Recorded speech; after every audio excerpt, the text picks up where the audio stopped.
On the ice now, Klara Engi-Attila Toth from Budapest. They have been Hungarian dance champions since 1984. This is their 5th try at the Worlds. Their best has been a 7th. That was last year when they skated at home in Budapest.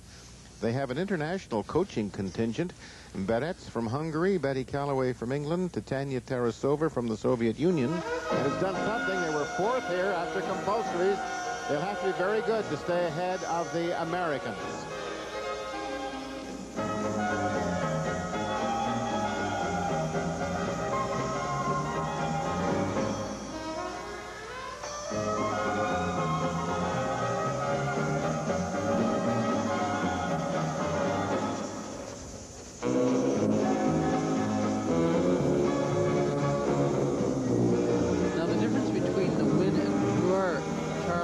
As far as I can see it choreographically, the steps here are very quick, but not difficult, and I think that probably separates them from the American couple. You can see that when they move, they basically move in exactly the same direction, where the others, the Americans that is, were choreographically far more difficult and far more original in the layout of the steps.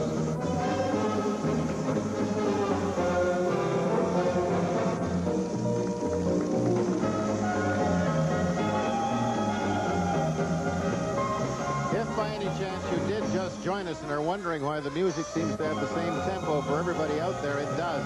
This is the original set pattern, and it is set by the ISU, and the rhythm this year is the Charleston.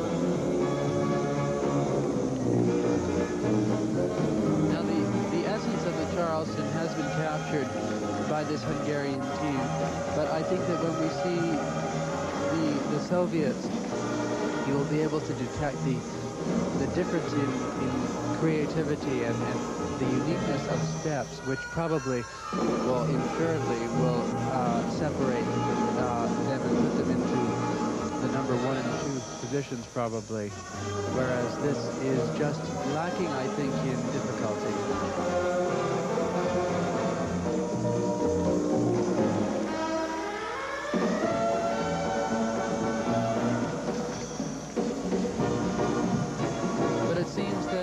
Particular discipline in the ice dance, that the dancers are being slotted now.